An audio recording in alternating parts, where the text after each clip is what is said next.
J'aime notre continent et je souhaite qu'il se réveille.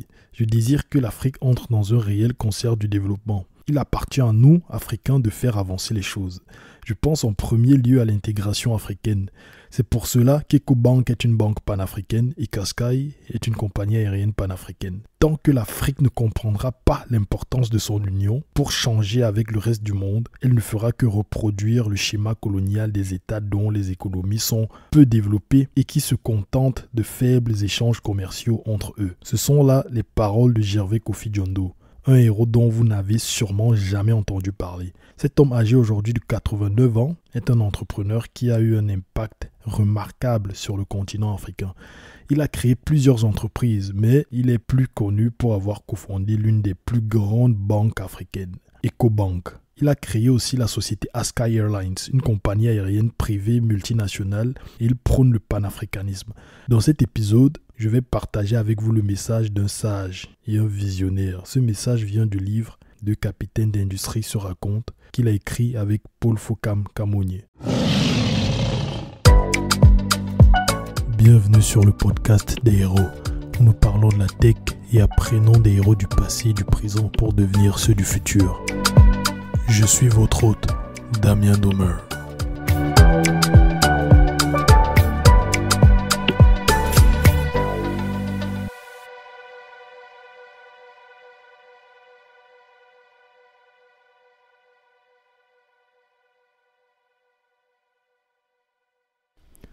Avant de commencer l'épisode, sachez que vous pouvez avoir gratuitement la version audio de la plupart des livres dont je parle dans ce podcast. Oui, gratuitement, grâce à Audible.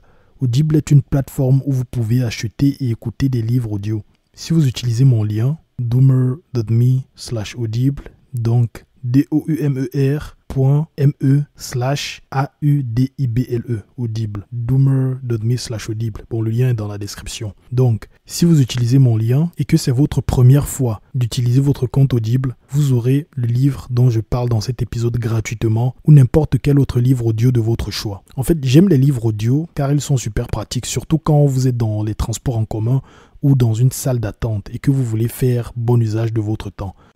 Est-ce que vous savez que ce podcast est disponible gratuitement sur YouTube, Spotify, Apple Podcast, Deezer, Google Podcast, Amazon Music et bien d'autres? Les liens vers le podcast sur chacune de ces plateformes sont dans la description de cet épisode. N'oubliez pas, s'il vous plaît, de vous abonner et d'appuyer sur la cloche pour ne manquer aucun épisode. Et si vous aimez, laissez une bonne note s'il vous plaît pour que l'algorithme puisse le proposer à un maximum de personnes. Merci. Ce livre est paru en 2019, coécrit par Gervais Kofi Djondo et Paul Fokam Kamonye. Il a pour titre « Deux capitaines d'industrie se racontent ». Et qui est Gervais Kofi Djondo?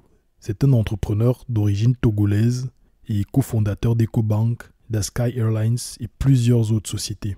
Il est très célèbre au Togo et dans quelques pays d'Afrique, mais pas partout. Il n'est pas aussi célèbre qu'un Aliko Dangote par exemple. Pourtant, il a eu un impact remarquable sur le continent africain.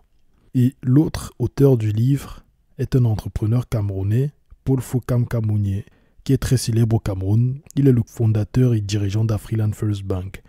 Il a aussi participé à la création de Vox Africa et est l'une des plus grandes fortunes d'Afrique francophone. Et le livre dont je vais vous parler aujourd'hui, je vais partager avec vous ce que j'ai appris après la lecture de ce livre et quelques extraits comme d'habitude. Le livre est divisé en plusieurs parties, plusieurs chapitres qu'ils ont écrits chacun à leur tour.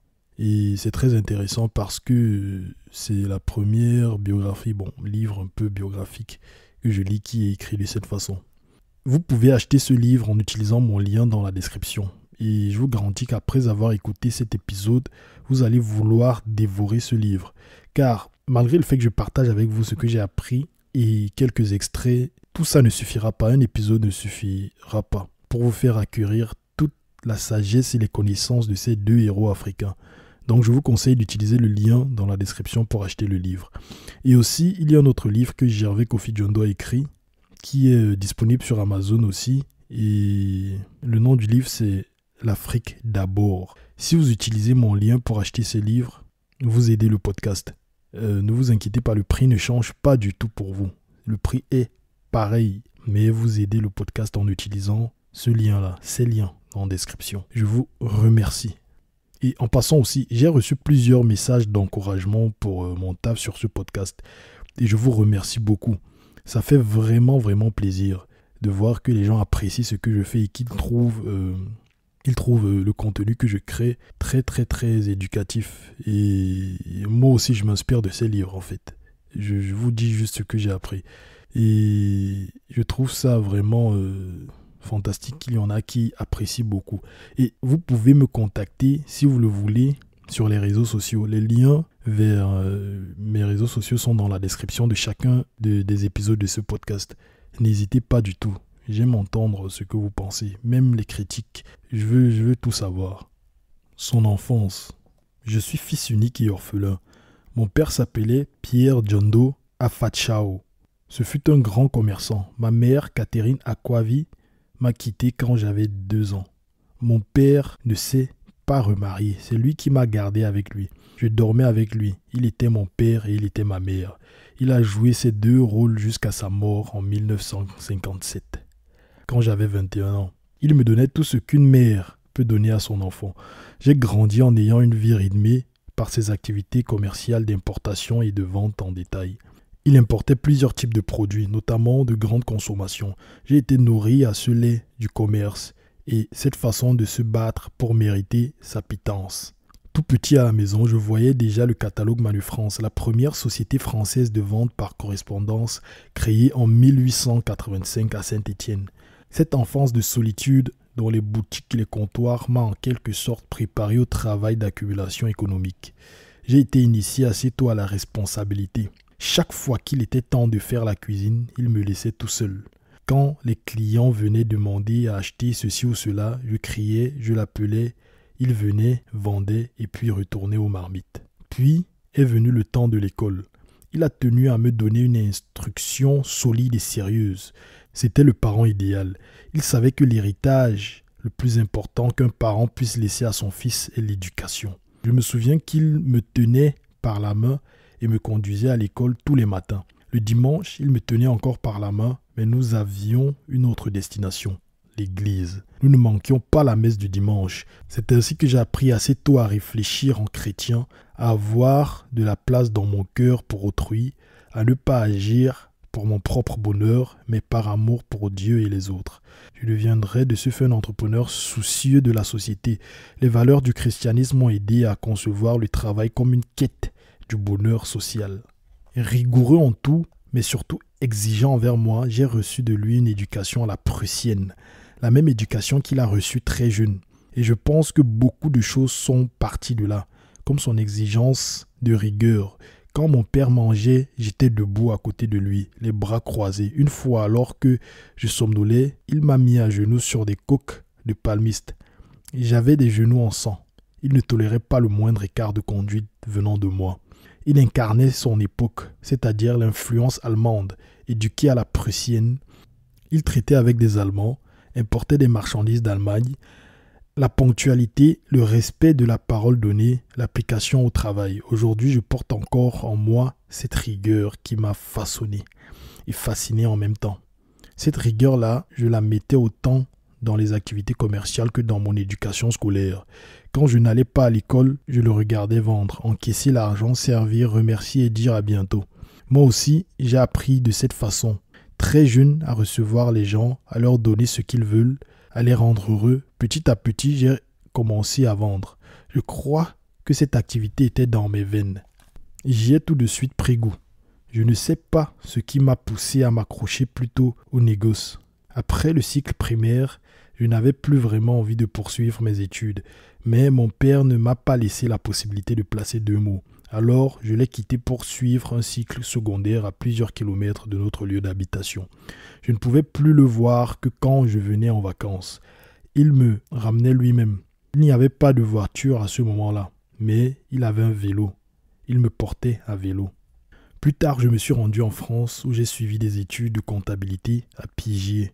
C'est à ce moment-là qu'il a quitté ce monde. Je crois qu'il avait déjà eu le temps, avant sa mort, de m'orienter vers le chemin de la droiture et des principes. Il avait voulu que je devienne le meilleur comptable de mon pays. C'est la raison pour laquelle j'ai suivi un cursus de comptabilité. Là, on voit son éducation rigoureuse. Et comme il le dit lui-même, sa rigueur, cette éducation-là va beaucoup l'aider dans son travail plus tard, dans sa quête du panafricanisme et ses différents projets dans sa carrière d'entrepreneur. Son amour pour l'Afrique est tellement grand, on le voit bien dans ce livre. Et avant de continuer, je tiens à souligner comment c'est difficile d'obtenir les biographies d'entrepreneurs africains. Déjà, il n'y en a pas beaucoup qui écrivent des biographies. Et bon, comparé aux Européens et aux Américains, par exemple, il n'y en a pas beaucoup qui écrivent les biographies. Et pour les avoir, c'est pas très facile. Là, j'ai eu cette biographie en 2019. Bon, c'est pas trop une biographie, mais c'est un peu une biographie. Je l'ai eu en 2019 à Yaoundé, au Cameroun. Et à cette époque-là, ce n'était pas sur Amazon. Mais heureusement, Paul Fokam l'a mis sur Amazon. Donc vous pouvez l'avoir sur Amazon. Mais il y a plusieurs autres biographies que j'ai un peu galéré pour avoir. Bref, quand je vais parler de ces personnes-là sur le podcast, je vais vous raconter l'histoire de comment j'ai obtenu les livres de ces gens-là. Et vous allez rire. Si vous cherchez des livres d'éditeurs africains et vous ne savez pas où les trouver, je profite de cette occasion pour vous parler de YouScribe, la société avec laquelle je bosse actuellement. C'est un peu comme Netflix mais pour les livres et on est focalisé principalement sur l'Afrique. On est disponible dans plusieurs pays d'Afrique et des éditeurs africains. On a des livres de plusieurs éditeurs africains. Si vous allez sur YouScribe, vous allez sûrement trouver le livre que vous voulez. Et je dis fièrement, c'est moi qui j'ai recodé l'application YouScribe from scratch, genre de A à Z. J'ai refait l'application et tout. Et j'ai rajouté des améliorations. Et plusieurs utilisateurs nous remercient pour le travail fait. Et je suis très content. Bah allez-y, téléchargez là et utilisez et dites-moi. La naissance d'EcoBank. Lors de mon passage à la Chambre de commerce, d'agriculture et d'industrie du Togo entre 1977 et 1991, l'idée d'une grande entreprise présente sur tout le continent a commencé à germer en moi. J'ai été président du Conseil économique et social, poste assez significatif à l'époque, puisqu'il n'y avait pas d'Assemblée nationale. Au Togo, nous étions dans un régime transitoire après le coup d'État de 1963. C'est également de la Chambre de commerce que j'ai eu à créer la Fédération des chambres de commerce de l'Afrique de l'Ouest. Pourquoi ? Parce que j'avais constaté une chose qui m'avait choqué, à savoir que toutes les chambres de commerce des pays francophones se retrouvaient à Paris 2 fois par an pour parler des problèmes des pays africains. J'ai dit non. J'ai trouvé que les pays anglophones, à savoir le Nigeria, le Ghana, la Gambie, la Sierra Leone, le Libéria, avaient une structure où ils se retrouvaient entre eux pour partager et apprendre les uns des autres. J'ai pris contact avec leur président. Je lui ai dit que nous ne pouvons pas continuer comme ça. La division de l'Afrique, ça ne profite pas aux Africains, j'ai dit. Mettons-nous ensemble pour créer une structure significative pouvant booster le développement du secteur privé sur le continent. Il faut savoir s'inspirer de ce qui marche. J'ai poussé les présidents des chambres de commerce de l'Afrique de l'Ouest, l'expression française, à adhérer à la fédération que j'avais mise en place. J'ai réussi à les convaincre de laisser tomber le clivage anglophone-francophone, de regarder les problèmes de l'Afrique ensemble dans la même direction. En 1978, nous créons la Fédération des chambres de commerce de l'Afrique de l'Ouest. C'est donc tout logiquement que naquit, au sein d'un ensemble aussi vaste et aussi divers, l'idée de créer quelque chose pour booster les affaires de l'Afrique. Elle prendra la forme d'une grande banque, sous mon impulsion et celle de Chief Adeyemi Lawson, alors président de la Chambre de commerce et d'industrie du Nigeria. Paix à son âme. Nous avons pris le relais quand Henri Fagemirokun est mort en cours de mandat.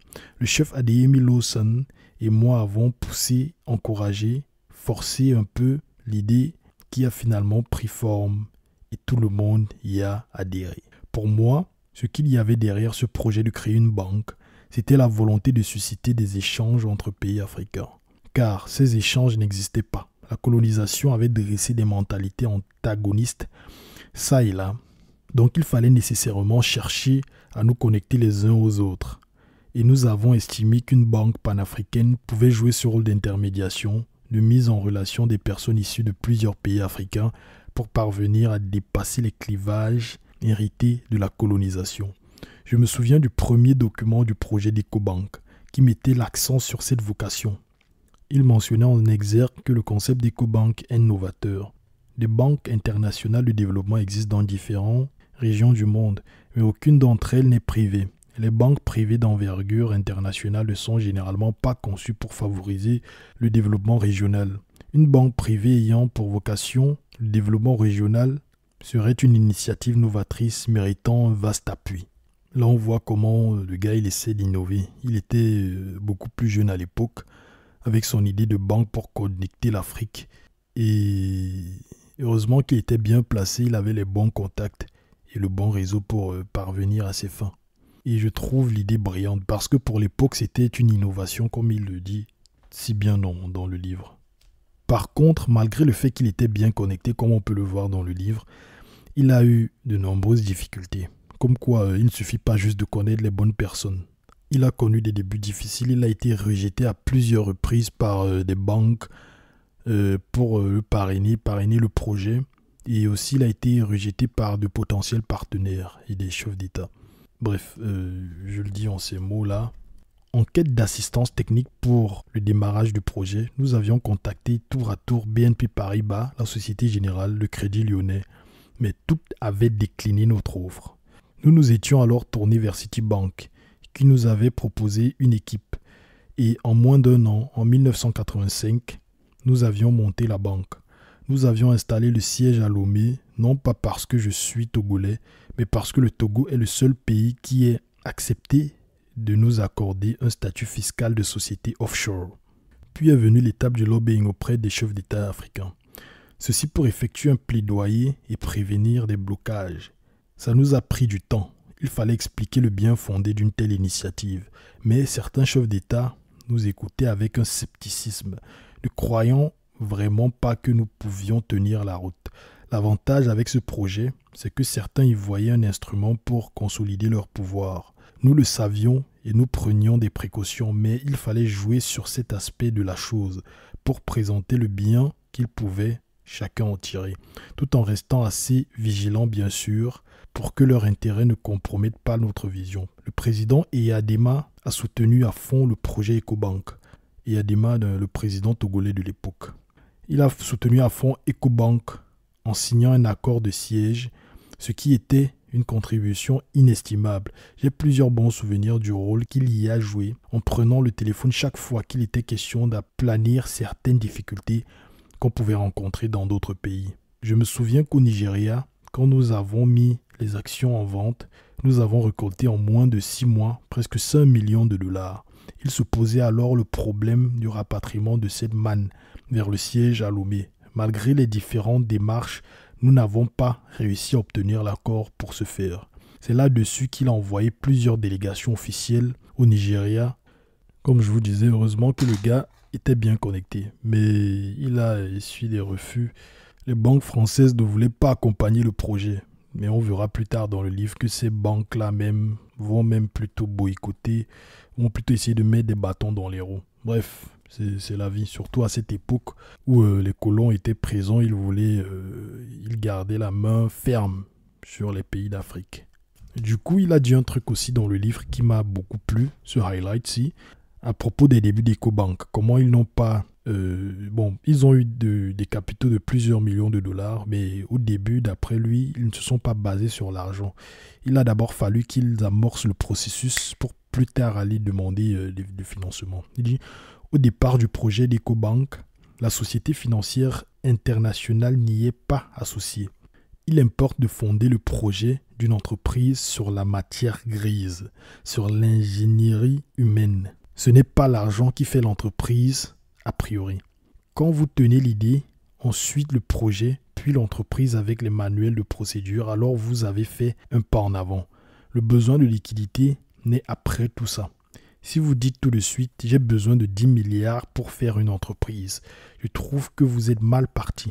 C'est ce qu'il faut comprendre avec le projet Ecobank. C'est plus tard, quand le problème de trésorerie s'est posé pour nous, que nous avons pris contact avec la SFI, mais cette dernière était circonspecte et ne demandait pas à croire instantanément. Le doute était fondé sur un a priori défavorable pour les Africains alors jugés immatures pour comprendre les arcanes d'une activité aussi complexe que celle de la banque et de la finance. Concrètement, ils nous ont suivis, certes, mais sans entrer dans le capital tout de suite. Ils nous ont prêté de l'argent et ont observé notre façon de faire, afin de se bâtir la conviction que c'est une affaire qui peut avancer. Notre sérieux et notre détermination à faire quelque chose de solide ont emporté l'adhésion de la SFI et elle a converti ses prêts en participation au capital. Là, on peut voir que le gars, il a commencé avec sa matière grise, lui et son équipe. Et il conseille la jeunesse de ne pas se baser sur le fait qu'ils n'ont pas d'argent pour se lancer. Bon, je pense que c'est un très bon conseil qu'il passe là. Et il ne faut pas aussi oublier que des chefs d'État ont aidé EcoBank. Ce qui est bien dans le livre, c'est qu'il ne montre pas juste l'aspect difficile, mais il montre un peu, il dit la vérité, quoi. Du moins, il donne les détails précis du truc. Il parle des chefs d'État qui ont aidé EcoBank, du fait qu'il était bien connecté, il connaissait les bonnes personnes. Et c'est très important. Je me souviens d'une histoire particulière. Bon, un peu drôle, mais bref. EcoBank avait besoin d'argent. Et du coup, le président ivoirien Houphouët-Boigny, qui aimait le projet, ordonna au directeur de la banque d'investissement de la CEDEAO d'investir 10 millions de dollars dans EcoBank. Ce dernier, après avoir reçu l'ordre, il dit oui, il baissa la tête, il hocha la tête et accepta l'ordre du président. Mais une fois que le président se tourna et sortit de la pièce, il se retourna vers Gervais Kofi Diondo et il lui dit « Mon frère, tu m'as tué ». De façon africaine, il dit « Mon frère, tu m'as tué ». Il prit ses mains, il prit sa tête entre ses deux mains et il disait « Mais où est-ce que je vais trouver cet argent? Où est-ce que je peux trouver 10 millions de dollars maintenant ?» Gervais Kofi Diondo lui dit « Bah, si tu ne peux pas trouver, va lui dire que tu ne peux pas trouver cet argent. » Il lui dit « Non, je ne peux pas, c'est un chef d'État. » Bref, vous voyez à quel point les chefs d'État sont influents et leurs désirs sont des ordres, même quand les ordres ne peuvent pas être réalisés. Et le gars, il a fini par se battre et il a réussi à trouver 5 millions de dollars pour le capital d'EcoBank. Et bon, c'est très drôle, mais je n'aimerais pas être à la place de ce monsieur. Du moins, personne n'aimerait être à sa place. Ouf, les chefs d'État, ils ont un pouvoir. Mais en même temps, il faut aussi noter qu'il a eu tellement de soucis lors de la création d'EcoBank et de l'évolution de cette banque-là. Parce que les mêmes chefs d'État qui l'aidaient voulaient s'accaparer du projet. Donc il a fallu qu'ils soient sages. Ils jouent sur leur affection, sur leur aide, sans toutefois leur donner le contrôle. Du coup, il a dû un peu faire le politicien, quoi. Et compte tenu de toutes ces difficultés, il a un message pour la jeunesse africaine. Aujourd'hui, je voudrais rester dans les grandes lignes pour parler à la jeunesse et l'exhorter à être déterminée et persévérante. Je ne crois pas nécessaire de revenir sur certains détails, mais sachant clairement que les gens ont eu peur pour ma vie. Je n'avais pas imaginé à quel point rêver de l'interconnexion bancaire et économique de l'Afrique représentait une menace sérieuse pour certains capitalistes étrangers qui avaient fait de l'Afrique leur terre de chasse, leur terrain conquis et comptaient y régner sans partage. Aujourd'hui, je suis animé par une réflexion simple. Que le projet ait suivi son bonhomme de chemin au point d'enchanter le continent entier est la preuve que la difficulté coloniale ne saurait expliquer les échecs des Africains. Je crois plutôt que par notre persévérance, nous finirons par faire tomber certaines adversités historiques.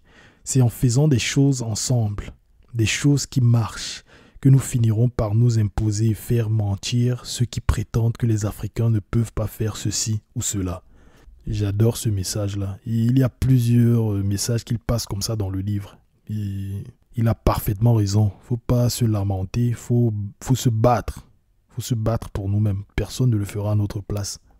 La plus grosse difficulté, selon moi, était celle avec son propre pays. C'est choquant l'histoire que je vais vous raconter là. C'est choquant. J'ai des potes togolais qui vont écouter cette histoire. Je vais leur partager cet épisode. Et j'espère que d'autres Togolais écouteront aussi. Et j'aimerais avoir votre avis dessus. J'aimerais avoir vos avis dessus. Bref, ça c'est un clash entre lui et son président. Bref, vous verrez comment ça se passe, du moins à cette époque, même maintenant dans certains pays africains. Le monde de l'initiative privée est féroce. En tant que président du conseil d'administration d'Ecobank, j'ai vécu des moments de discorde profonde avec le président Eyadema, le président togolais. Nous avons eu à remplacer le directeur général par un recrutement qui s'est avéré négatif parce que le monsieur n'était pas à la hauteur de la tâche. Quand le conseil d'administration a décidé de le faire partir, il s'est allié à 2 ou 3 administrateurs du Nigeria pour défendre sa position. Comme si cela ne suffisait pas, il est allé voir le président Eyadema pour lui dire que s'il faisait tout pour le maintenir aux fonctions de directeur général d'Ecobank, il obtiendrait tout ce qu'il désire, mais aussi ce qu'il n'a jamais rêvé d'obtenir, Ecobank. Nous étions en plein ajustement structurel. Ce monsieur savait que le président m'appelait de temps en temps pour réclamer 5 milliards par-ci, 10 milliards par-là, toujours en présence de son premier ministre.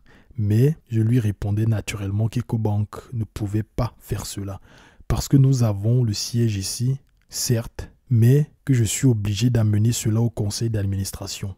Ici, c'est au Togo. Si vous vous rappelez bien, le siège a été établi au Togo, dans son pays. Mais que je suis obligé d'amener cela au conseil d'administration. J'avoue que c'était vraiment gênant, autant pour lui que pour moi.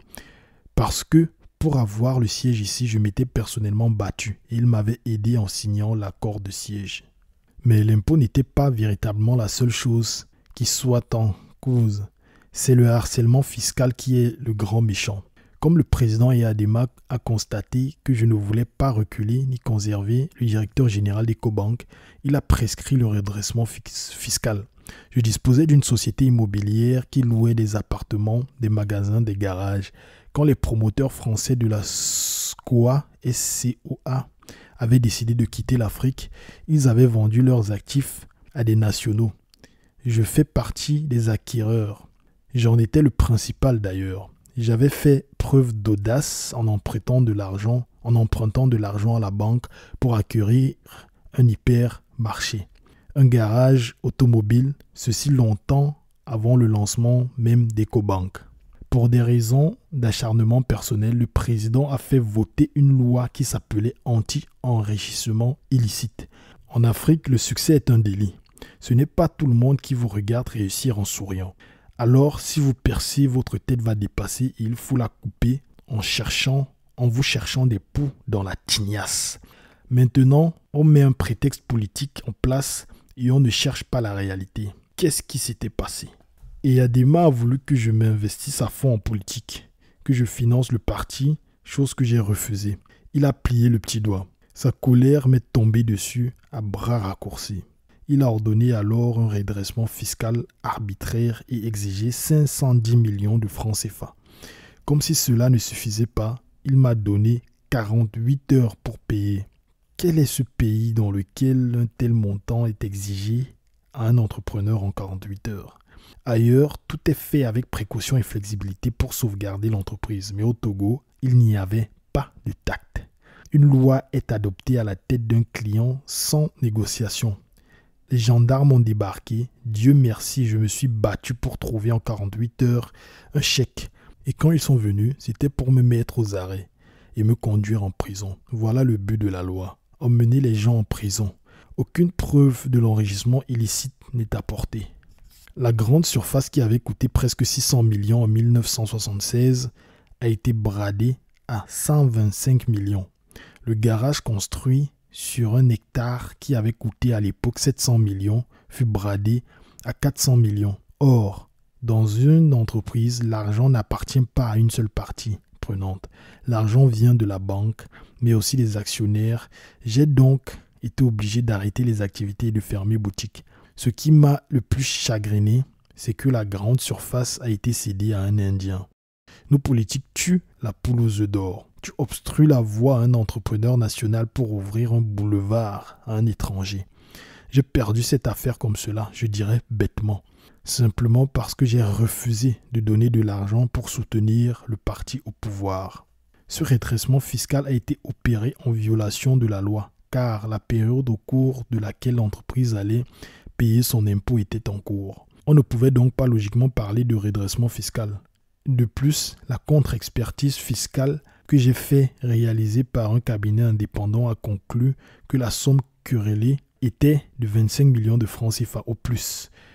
pénalité comprise car le redressement en lui-même avoisinait à peine 18 millions de francs CFA. Vous voyez le conflit entre Gervais Kofi Diondo et son président Eyadema, le président de l'époque. C'est fou. Imaginez un peu que Gervais Kofi Diondo avait été mis en prison. Imaginez. Et que le monsieur incompétent était mis à la tête d'Ecobank. Est-ce que Ecobank serait la banque qu'elle est aujourd'hui? Et j'ai une question à vous poser. Dans les pays africains, là, Gervais Kofi Diondo a réussi à donner les 510 millions qui lui ont été demandés. Et ces 510 millions-là même, c'était exagérément au-dessus de la vraie somme qu'il devait leur donner, qui n'était que de 25 millions de francs CFA. Du coup, il a réussi à se battre et trouver cet argent. Combien d'autres hommes d'affaires en Afrique n'ont pas pu se battre? Combien d'autres hommes d'affaires qui étaient dans cette situation-là n'ont pas pu trouver la somme demandée? Ils se sont retrouvés en prison directement. Combien d'autres entreprises ont été rachetées par des gens de l'extérieur d'une façon aussi violente, genre du jour au lendemain, elle est rachetée et après l'entreprise fait faillite? Ou combien d'entreprises ont eu pour dirigeants des gens totalement incompétents et qui ne travaillent même pas, qui font les choses en toute impunité, qui sont corrompus jusqu'à la moelle? Combien? Imaginez que dans un pays, genre 80% des entreprises se trouvent dans ce genre de situation. Et que, contrairement à un Gervais Kofi Diondo, ils n'ont pas les dirigeants honnêtes, droits et stricts et rigoureux, n'ont pas assez d'argent pour se sauver de ce guet-apens. Imaginez-vous que 80%, dans les 80% de ces entreprises qui ont ce problème, seuls 20% réussissent à s'extirper de cette situation. Maintenant, les autres 60% qui restent, qu'est-ce qui se passe avec ces entreprises? Elles font faillite et elles deviennent corrompues. Et la corruption commence de la tête jusqu'aux pieds. Donc ça va petit à petit. C'est comme une gangrène. Ça va petit à petit, ça dévore l'entreprise. Et c'est comme ça que tout un continent, des pays, se retrouve à être mis dans la boue. Bref, c'est déplorable. De toutes les façons, j'espère avoir votre avis à propos de cette histoire-là. La première fois que j'ai lu ça en 2019, quand je lisais ce livre pour la première fois, je me suis dit, wow, c'est chaud. C'est très chaud. Genre, je n'aimerais pas être à sa place et vous n'aimeriez sûrement pas être à sa place non plus. Mais bon, il a réussi à surpasser tout ça. C'est pour vous dire à quel point l'entrepreneuriat en Afrique est compliqué. Je me rends compte qu'en fait, quand je lis l'histoire d'entrepreneurs africains, il n'y a pas que lui. Même Paul Fokam Kamonier, le banquier, l'une des plus grandes fortunes d'Afrique francophone là, dont je vous parlais. Quand vous lisez son histoire, vous voyez son parcours, vous vous rendez compte qu'en fait, ces gens-là, ils sont même plus résilients que certains Elon Musk ou Jeff Bezos, je ne sais pas quoi. Parce que Elon Musk, ces gens aux États-Unis, ils ne luttent pas contre leur gouvernement. Du moins, ils ne luttent pas autant que nos entrepreneurs africains. Dans leur pays, on ne vient pas du jour au lendemain vous mettre en prison et on n'invente pas des trucs de cette façon. Le seul exemple que j'ai, c'est l'histoire de Nike. Une situation similaire s'est produite pour le fondateur de Nike, Phil Knight. J'ai mis le lien vers l'épisode à propos de Phil Knight dans la description. C'est l'épisode 8 de ce podcast. Si vous m'écoutez sur Apple Podcast ou Deezer ou Spotify ou Google Podcast, bon, bref, partout où vous m'écoutez, si vous allez juste l'épisode 8, c'est l'épisode de Nike. Donc, le seul exemple que j'ai d'un entrepreneur américain ou européen, américain qui a eu ce genre de difficulté, c'est le cas de Phil Knight. Mais lui, c'était plutôt ses compétiteurs qui étaient jaloux de lui. Ils ont fait une coalition pour faire chuter son entreprise Nike. Ils sont allés voir les politiciens qu'ils ont lobby. Aux États-Unis, il y a ce qu'on appelle lobbying. Genre, vous donnez de l'argent aux politiciens pour qu'ils votent des lois en votre faveur ou ils fassent des choses en votre faveur. Donc, du coup, ils sont allés voir ces politiciens-là et ont fait en sorte que ces politiciens fassent des manipulations fiscales sur des trucs un peu chelous pour que Nike ait à payer une somme qu'il ne pouvait pas payer, des millions de dollars, alors qu'il n'avait pas cet argent. Du coup, cet argent-là allait faire faillite, allait faire en sorte que Nike fasse faillite. Et c'était juste un problème fiscal qui était créé de toutes pièces. Ça, c'est le seul exemple que j'ai. Et Phil Knight a réussi à surpasser cette étape en faisant la même chose que ses compétiteurs, c'est-à-dire aller voir d'autres politiciens pour faire du lobbying et gagner l'opinion publique. Et c'est grâce à ça qu'il a réussi à contrecarrer ces plans-là. Mais là, au moins, il avait un moyen de contrecarrer. Mais là, dans la situation de Gervais Kofi Diondo, il a totalement vendu tout ce qu'il avait. Genre, il a fait faillite, quoi. Nike n'a pas fait faillite, mais lui, au contraire, il a fait faillite totale. C'est chaud. Donc, tout ça juste pour vous dire que vous devez avoir beaucoup de respect pour des gens, pour ces entrepreneurs qui réussissent sur le continent africain, qui réussissent sans politiciens derrière pour faire tout ce qu'ils veulent, qui réussissent de la bonne façon, donc dans la droiture, dans l'honnêteté, dans la rigueur, dans le travail. Vous devez avoir beaucoup, beaucoup de respect pour ces gens, parce que vous ne savez pas par quoi ils sont passés. Et ça fait peur, mais bon. Il faut être courageux, comme il le dit lui-même dans le livre, il faut être audacieux. Si ces gens-là n'avaient pas toutes ces épreuves, peut-être qu'ils seraient même plus riches que des Elon Musk ou d'autres grandes personnalités. Mais on ne les connaît pas, ils ne sont pas très célèbres, ils ne sont pas aussi riches qu'eux, mais bon. Et aussi, comme il le dit lui-même, malgré toutes ces difficultés, EcoBank a réussi. EcoBank est implanté dans plusieurs pays d'Afrique et elle est au soutien des entrepreneurs africains et elle soutient des Africains et prône le panafricanisme. Donc c'était l'histoire des débuts d'EcoBank. Si vous vouliez en savoir plus, vous allez devoir acheter le livre. Il y a tellement de détails. Je ne peux pas tout étaler ici, déjà parce que ça ne se fait pas et parce que c'est un podcast. Il ne faut pas que l'épisode soit trop long. Le panafricanisme. À la base d'une entreprise solide, il faut une vision. Et moi, j'ai décidé depuis des années de prôner un nouveau panafricanisme. Le panafricanisme économique. Ceci à travers 3 projets d'envergure, dont 2 sont depuis lors passés à la phase de matérialisation, EcoBank et Askai Airlines. Le panafricanisme économique, c'est le souci de restaurer la réalité historique de l'Afrique, comme une seule et même entité.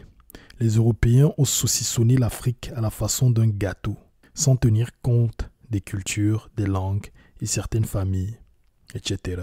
Certaines frontières ne sont pas des cours d'eau. Certaines familles ont été divisées. Une partie de la famille Kanuri se trouve au Cameroun, l'autre au Nigeria. Je parle abondamment du clivage anglophone-francophone en Afrique parce que c'est la cause de notre incapacité à nous mettre ensemble. La raison pour laquelle ce clivage n'est qu'un accident, c'est que les peuples qui ont une culture pragmatique ne sont pas si différents de ceux qui, de l'autre côté de la ligne de démarcation, sont francophones et préfèrent la langue de bois. C'est le cas des Ewe. Je suis Ewe moi-même. Nous avons des frères au Togo et d'autres au Ghana. Aujourd'hui, de part et d'autre de la frontière, ils ont des mentalités différentes. C'est la colonisation qui a inculqué des mentalités différentes. Bien que né à Anéo, au Togo, j'ai suivi une partie de ma scolarité à Ouida, au Bénin. Et je parle la langue fon aussi bien que la langue Ewe. La langue fon, c'est la langue qui est parlée au Bénin. Et je parle aussi bien la langue fon que la langue Ewe. Et un peu moins le Yoruba, langue parlée au Nigeria, dont est originaire mon épouse. Les Ewe ne sont pas une exception en Afrique. Aujourd'hui, les Paouans se trouvent des 3 côtés des frontières entre le Cameroun, le Gabon et la Guinée équatoriale. Ces 3 pays appartiennent à la même zone économique, la CEMAC, mais à voir les escarmouches régulièrement enregistrées à leurs frontières et les cas de xénophobie, on a bien l'impression qu'ils sont différents. Et pourtant, c'est le même peuple, lequel est simplement divisé artificiellement par la colonisation. Certains Congos sont du Congo-Brazzaville, d'autres se trouvent en Angola et d'autres encore en République démocratique du Congo. Nous avons ainsi affaire à 3 mentalités politiques inculquées à un seul peuple divisé en 3. Il en va de même des Lunda, des Ovambo. Le cas le plus curieux reste celui de la Gambie, pays anglophone taillé dans les entrailles du Sénégal, pays francophone. On y retrouve les mêmes peuples que ceux du Sénégal, les Sérérés, les Peuls, les Wolofs et les Mandingues. Et ce qu'il dit est très pertinent. J'ai rencontré pas mal de Congolais et d'Angolais ici. Et j'étais surpris quand une Congolaise m'a dit qu'en fait elle est moitié congolaise et angolaise. Je lui ai dit, mais votre mélange là, comment vous ne parlez même pas la même langue? Et elle m'a dit, bah non, il y a des gens en Angola et au Congo qui parlent lingala. Et bref, ils ont juste été divisés artificiellement. Et comme il dit le cas, j'ai parlé à des Sénégalais qui m'ont dit que la Gambie ils ont pratiquement les mêmes coutumes que le Sénégal, mais ils sont divisés. Et les autres parlent anglais alors que les Sénégalais parlent français. C'est drôle, non? Mais bon, il le souligne ici. C'est très clair, mais si vous ne voyagez pas, si vous ne parlez pas avec des gens de l'extérieur, vous ne vous en rendrez pas compte. Si vous restez seulement dans votre ville ou votre pays et vous ne vous posez pas de questions, vous ne vous rendrez pas compte. Et je continue. Ce fractionnement, cet émiettement d'un seul bloc en autant d'États-nations a profondément désorganisé et déstructuré notre vie. La balkanisation de l'Afrique a permis de créer de fausses priorités telles que la protection des frontières. Pendant ce temps, l'essentiel était oublié, à savoir la production et l'industrialisation. Le colonisateur a pris la peine de nous diviser pour que nous ne soyons pas une force de production économique. C'est dans cette logique de dislocation qu'il a facilement imposé des systèmes économiques de comptoir. Nous sommes devenus des esclaves. Nous travaillons pour les ravitailler en matières premières. Le fruit de notre labeur est emporté pour développer leur pays. Ils fixent le prix de nos marchandises, le cacao, le manganèse, le coton, l'or, etc. Ils nous imposent leur monnaie que nous utilisons en tant que locataires. Quand ils en ont envie, ils la dévaluent. Il n'y a pas de système économique équitable quand c'est l'acheteur qui fixe le prix. Mais où est-ce qu'on a vu ça? Dans quel monde? Ça existe chez eux? Cela n'existe pas, même entre eux. Bon, matière à réfléchir, très pertinent son analyse, très pertinente analyse. C'est très pertinent et je vous rappelle que ce monsieur a 89 ans. Il connaît les choses depuis la base, il a côtoyé les colons. Il est venu étudier à Paris quand il était plus jeune dans les années 60, ouais. Et tout ça est très pertinent. Mais heureusement, j'ai vécu en Afrique et en France et heureusement, les choses sont différentes. C'est plus comme avant. Et personnellement, j'ai une très bonne expérience en France. J'apprécie bien les Français et tout. Et je n'ai pas eu de problème d'intégration. Du moins, c'est mon expérience, quoi. Il y en a d'autres qui ont vécu les choses différemment peut-être. Mais c'est mon expérience. Et c'est très clair qu'il y a encore une mainmise de la France sur les pays d'Afrique. Quand on voit les débats politiques et comment les choses se passent. Et par contre, la différence c'est que notre génération se réveille et se rend compte de ce qui se passe. Du moins de ce qui s'est passé aussi. Et essaie d'évoluer. On essaye d'évoluer et d'aller de l'avant. Vous verrez bien les débats politiques entre Afrique et France sur les réseaux sociaux pour constater ce qui se passe. Mais ceci n'est pas un podcast sur la politique, donc je ne vais pas rentrer dans les détails. Laissons ça là.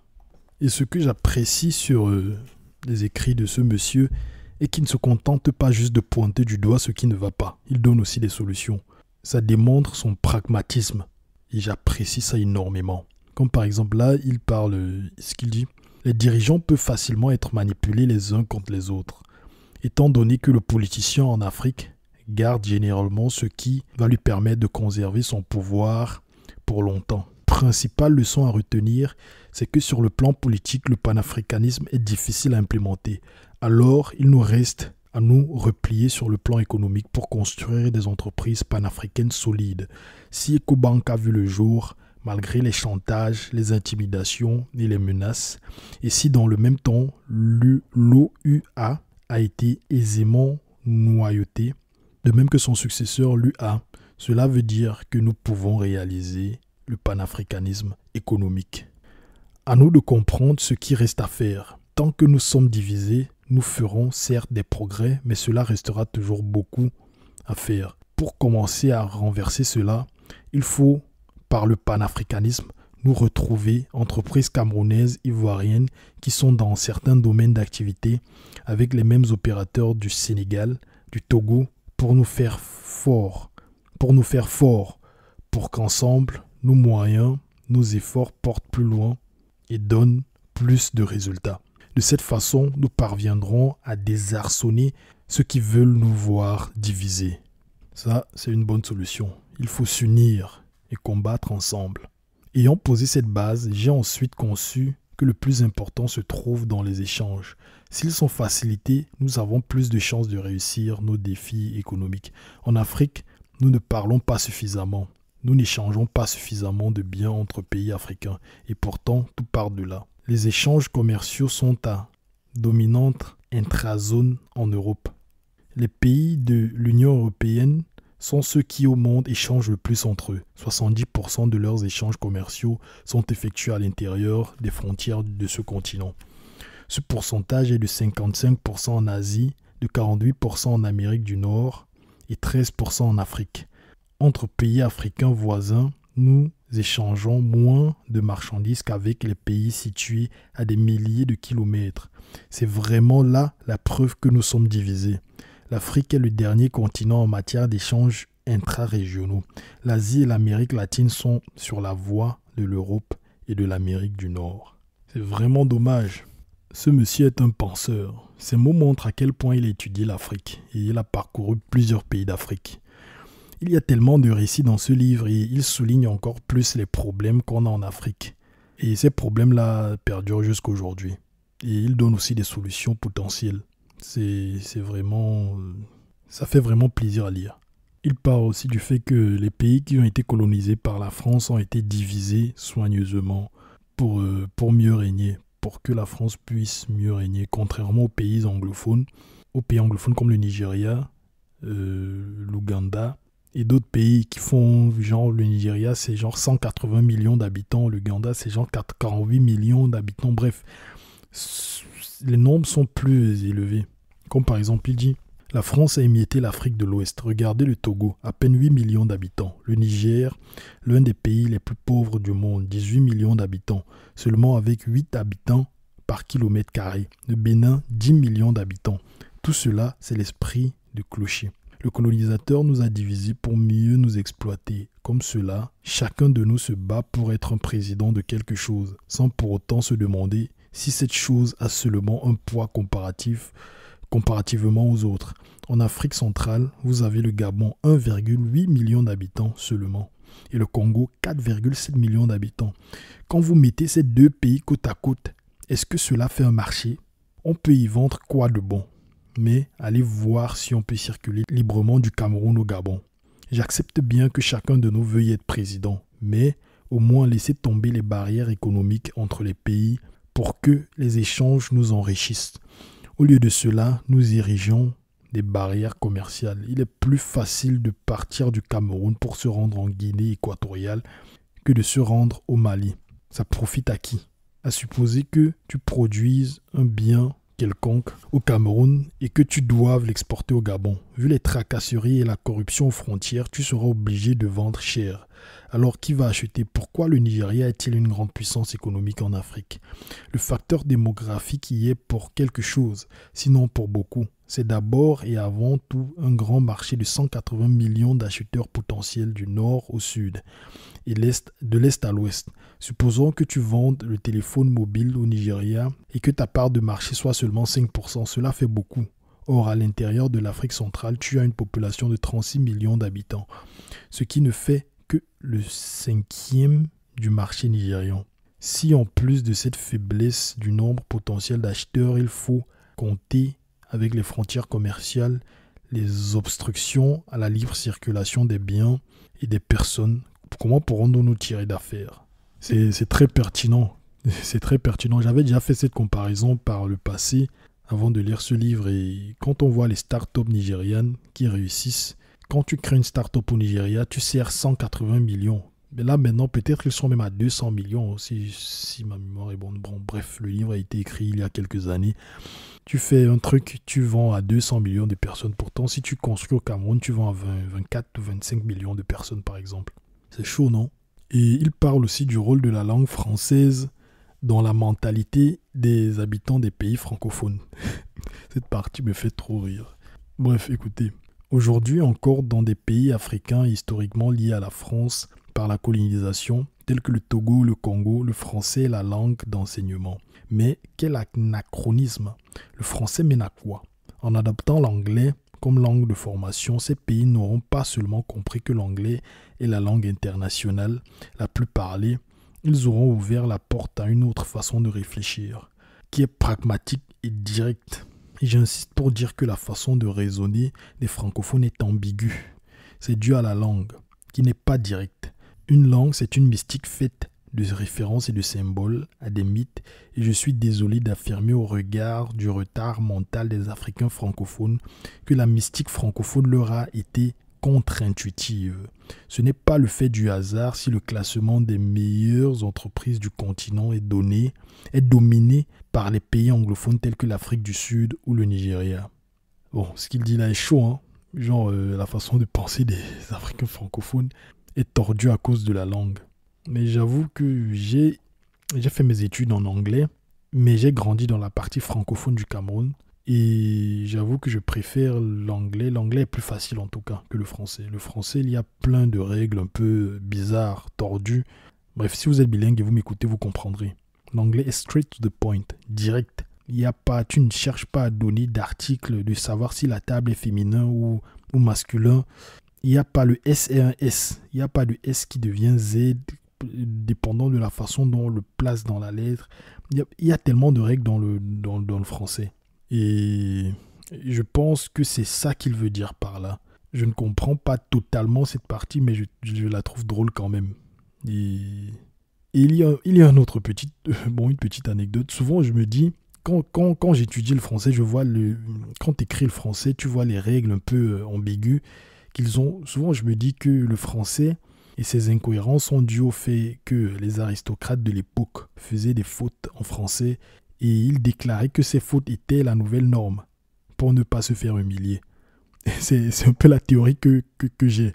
Une théorie un peu farfelue, mais je dis ça souvent à mes collègues français. On rit de ça souvent parce que eux-mêmes, ils trouvent qu'il y a beaucoup de règles qui sont un peu bizarres, quoi. Et ils parlent aussi du rôle de la religion dans la colonisation. Il y a un truc. Non seulement il parle de l'État-providence. Bon, je ne vais pas vous parler de cette partie. Ce livre est tellement riche. Je ne vais pas tout déballer ici. Mais il parle de l'État-providence. Genre dans les pays francophones, la plupart des gens, ils attendent juste d'avoir un concours de la fonction publique ou d'aller travailler pour l'État, de faire de l'argent et que l'État les nourrisse, l'État subvienne à leurs besoins. Et pour eux, c'est ça la norme. Et d'ailleurs, même ici en France, il y a un peu ça, la CAF qui subvient aux besoins. Il y a des gens qui accouchent et reçoivent des allocations de la CAF et ils ne font plus rien. Donc l'État-providence. Il dit que c'est un poison, selon lui. Et il prend l'exemple des pays anglophones. Il dit, contrairement aux pays francophones tels que la Côte d'Ivoire, le Togo et le Cameroun, les pays anglophones, eux, sont plus pour l'entrepreneuriat. Genre, les jeunes, eux, dans leur tête, ils disent « Qu'est-ce que je vais pouvoir créer pour générer de l'argent ?» Et c'est pour ça que les pays d'Afrique anglophone sont beaucoup plus avancés que que les pays francophones, d'après lui. Et il y a un autre truc aussi, le rôle de la religion. Tout ce qu'il dit, en fait, quand j'ai lu ça pour la première fois, ça m'a ouvert les yeux sur beaucoup de choses.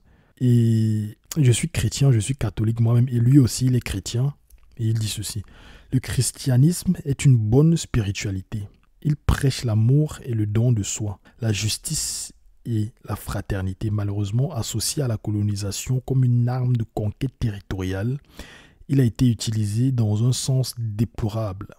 Le prêtre européen était forcément un agent de la colonisation, car porteur du message selon lequel la pauvreté est une bonne chose, ouvre la porte au paradis. Il livrait aux colons les secrets de la confession, ce qui permettait de neutraliser la résistance nationaliste.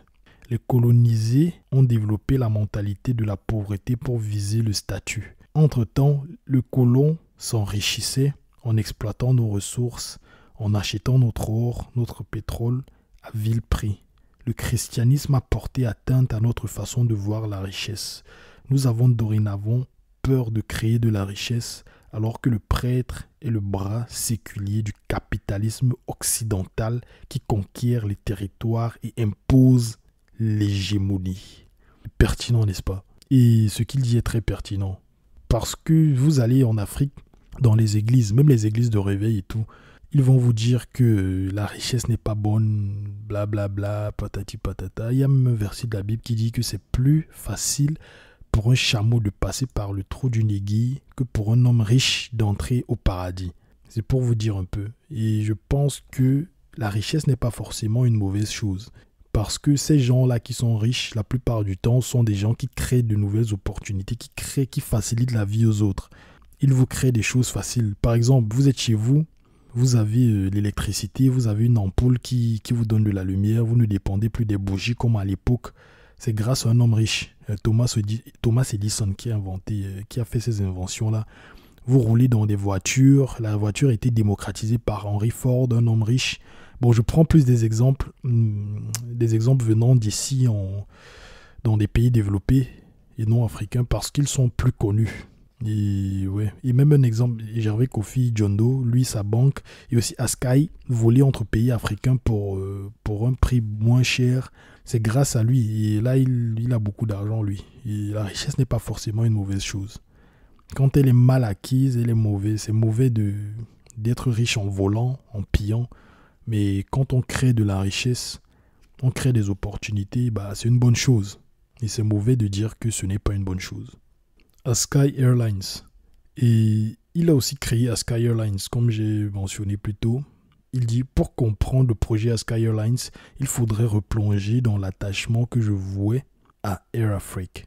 Cette idée de relier les capitales africaines avait provoqué en moi une admiration qui n'a eu d'égal que le traumatisme causé par son échec. Cet échec n'était pas forcément ni directement le mien, puisque je ne faisais pas partie de l'équipe d'Air Afrique, mais il me rendait plus triste que ceux qui avaient des intérêts dans cette entreprise. Cet échec m'a suivi partout comme mon ombre. Chaque fois que je me retrouvais heurté à une difficulté majeure relative à un voyage difficile effectué, faute de liaison aérienne, je songeais à Air Afrique et je pleurais en sourdine. Air Afrique, c'était une société aérienne de l'époque. Personnellement, je ne l'ai pas connue, mais j'ai entendu pas mal d'histoires à propos de cette société-là. Et lui, il s'est dit, il voyage beaucoup d'un pays africain à l'autre. Et il se dit, mais pourquoi il n'y a pas de société aérienne qui relie ces pays africains? C'est stupide, non? Pour quitter d'un pays, de la Côte d'Ivoire au Togo, ou de la Côte d'Ivoire au Togo, par exemple, lui, ce qu'il fallait faire, c'est quitter du Togo, quitter de la Côte d'Ivoire, aller à Paris, puis prendre le vol Air France, venir au Togo. Donc c'était stupide, quoi. Il dit, mais pourquoi faire ça? Et il a flairé ce besoin, il a flairé ce problème. Et comme tout entrepreneur qui se respecte, il a apporté une solution à ce problème. Il raconte aussi les problèmes qu'ont les sociétés aériennes africaines. Et c'est vraiment pertinent. Vous devez lire ce livre. Bon, je l'ai déjà dit 50 000 fois, mais je répète, vous devez le lire. Il dit ceci, en Côte d'Ivoire, l'économie bouge, mais de là à justifier une compagnie aérienne nationale, il y a loin de la coupe aux lèvres. Il n'y a qu'à voir les multiples couacs qui ont émaillé l'existence d'Air Ivoire. Tantôt elle suspend ses vols pendant plus de 5 ans, tantôt elle est rebaptisée SN Air Ivoire. Avant sa liquidation en 2011, en 2012, Air Côte d'Ivoire a vu le jour. Donc on liquide SN Air Ivoire pour faire Air Côte d'Ivoire. Bref, on espère que les pouvoirs publics se sont fait violence et qu'ils peuvent désormais éviter que les charges soient supérieures aux recettes. Car voilà le mal de la gestion publique des entreprises.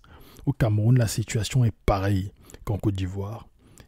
La perfusion de camères a longtemps permis de maquiller le cadavre. Mais finalement, on s'est résolu à l'enterrer. Mais si on l'a enterré, on l'a ensuite ressuscité sous un autre nom. À peine ressuscité, Camerco souffre déjà des travers qui minaient sa vie antérieure. Avec 3 aéronefs, Camerco engraisse plus de 720 salariés. Les fonctionnaires africains francophones croient qu'ils peuvent gérer une entreprise. Leur logiciel est totalement incompatible avec les règles de gestion efficaces. Ils sont formatés dans les écoles d'administration coloniale pour consommer la richesse. Le problème, c'est que pour consommer, il faut d'abord produire. Vous rassemblez 720 personnes, vous leur donnez de gros salaires sans vous demander d'où vient l'argent. Et vous continuez d'ouvrir le robinet pour faire couler les subventions dans une entreprise qui cumule 30 milliards de dettes. En matière de transport aérien, le ratio est de 150 employés pour un avion. Dans le cas de Camerco, ce ratio est dépassé. Vous voyez à quel point même la logique n'y est pas. Donc, voici un expérimenté il met la logique du fonctionnement des sociétés aériennes de la Côte d'Ivoire. Là, j'ai juste lu la partie de la Côte d'Ivoire et du Cameroun, un petit extrait, mais il parle du cas d'Air Sénégal, il parle d'Air Mali, il parle même du Nigeria, du Ghana, les compagnies aériennes de chaque pays africain qui ont fait faillite. Et c'est pertinent, très pertinent. Il a fait une étude avant de se lancer sur ce marché, ça se voit. Et ça se voit que malgré son vieil âge, il reste toujours au courant de ce qui se passe. Parce que ces informations ont l'air d'être assez récentes. Et il parle aussi de l'autre côté des sociétés comme Ethiopian Airlines, qui a réussi. Il parle aussi d'Air France, de Qatar Airways, d'autres sociétés qui ont réussi. Il dit comment ils s'y sont pris. Et il dit à quel point c'est différent de ce qu'on voit dans les pays africains. Il dit quand nos gouvernements créent des compagnies nationales pour nourrir leur fierté sans aucune motivation de succès économique, est-ce qu'ils se rendent seulement compte que même aux États-Unis, l'État ne gère aucune compagnie aérienne? En France, on fait tourner la planche à billets, on pompe Air France quand il y a besoin de liquidité, mais est-ce que nous pouvons activer la planche à billets? Est-ce que nous pouvons vraiment? Nous avons une monnaie. Aux États-Unis, on comptait une dizaine de compagnies. Il n'y en a pas plus de 3 de vraiment internationales. En Afrique centrale, l'espoir était permis avec Air CEMAC. Mais au dernier moment, ça n'a pas été le cas. Les égoïsmes ont repris le dessus. Le Cameroun a encore fait échouer le projet. Bref, il parle à plusieurs reprises d'égoïsme entre les États, la collaboration entre les États africains. Le contenu de ce livre est tellement enrichissant. Si vous voulez la suite, il faut acheter le livre en utilisant le lien dans la description de cet épisode. Bon, maintenant, place aux leçons apprises après la lecture du livre. Qu'est-ce qu'on a appris? Comme à mon habitude, je vous donne quelques leçons apprises à la fin de l'épisode. Ceux qui ne suivent pas les épisodes de ce podcast jusqu'au bout ratent beaucoup de choses. Et vous qui suivez jusqu'au bout, vous êtes les vrais. Vous avez soif de connaissances et de sagesse comme moi. Et je vous apprécie pour ça, car c'est rare. C'est rare. J'aimerais vous connaître et donc n'hésitez pas à me contacter sur les réseaux sociaux. Les liens sont dans la description de chaque épisode. Bon, la première leçon, c'est que pour entreprendre en Afrique, il faut s'armer de patience, de courage et d'audace. Dans ce livre, on voit que le combat n'est pas qu'avec les compétiteurs locaux, mais aussi avec des compétiteurs étrangers déjà établis dans le pays et qui ne veulent pas céder des parts de marché. Dans le cas de Gervais Kofi Diondo, les banques européennes lui ont mis des bâtons dans les roues en usant de leur influence sur des politiciens locaux pour faire foirer le projet EcoBank. Et en plus de ça, la deuxième leçon, c'est qu'il faut combattre les mentalités locales. Dans le livre, il déplore le fait que les pays de l'Afrique francophone croient en l'État-providence. Et il dit dans le livre qu'en Afrique francophone, les jeunes veulent principalement faire leurs études, intégrer la fonction publique ou la politique et devenir des politiciens et attendre que l'État subvienne à leurs besoins et leur procure de la richesse. Mais ce n'est pas comme ça que les choses doivent être faites. Il ne faut pas compter sur l'État. Et il dit aussi, pourtant, dans les pays anglophones, comme l'Afrique du Sud ou le Nigeria, l'entrepreneuriat et la création de richesses sont bien vus et sont encouragés même. Et les jeunes veulent emprunter ce chemin. Et il nous apprend aussi que vous n'avez pas besoin d'un gros capital pour démarrer un projet. Comme j'ai précisé dans l'épisode, ce qu'il a fait avec EcoBank, certes EcoBank a eu plus tard des investissements de plusieurs millions de dollars dans son capital, mais c'était bien après qu'il ait démarré le projet. Le projet était déjà conçu et c'est après avoir commencé et lancé le projet qu'il a eu son financement. Très important à savoir. Et le livre nous apprend aussi plusieurs secteurs en Afrique qui ont besoin d'être améliorés, tels que l'échange et la circulation entre les pays d'Afrique, qui est actuellement difficile, et aussi le secteur de la notation financière. Et je précise aussi qu'il y a un Ivoirien, un homme d'affaires très célèbre, Stanislas Zézé, qui a flairé l'opportunité que Gervais Kofi Diondo mentionne dans ce livre. Et cette opportunité-là, c'est celui de la notation financière en Afrique. Et cet homme a réussi à bâtir son empire grâce à ça, grâce à cette opportunité. Et il a même fait la couverture de Forbes. Genre, il s'est donné à fond et Et il a réussi à créer sa société Bloomfield. Et si vous réussissez aussi à résoudre un de ses problèmes, un des problèmes qu'il donne dans le livre, je pense que vous aussi, vous serez la prochaine success story. Ouais. Et il parle aussi de l'importance de la rigueur et de la discipline dans l'éducation d'un enfant. Et aussi de la lutte contre le népotisme en Afrique. Ouais, beaucoup de népotisme. Et la xénophobie aussi. Bref, chaud. Et il dit avoir été éduqué de façon très rigoureuse. Et c'est grâce à ça qu'il a su être discipliné dans ses projets. Il a aussi inculqué à ses 9 enfants cette même discipline. Et il déplore le fait qu'il n'ait plus de force pour le faire avec ses petits-enfants. Il dit aussi que ses petits-enfants n'avaient droit à aucun privilège de recrutement dans les entreprises où il travaillait. Et il dit aussi que la compétence doit être le premier critère de recrutement, même entre les membres d'une famille. Ce n'est que comme ça qu'un véritable empire peut être bâti.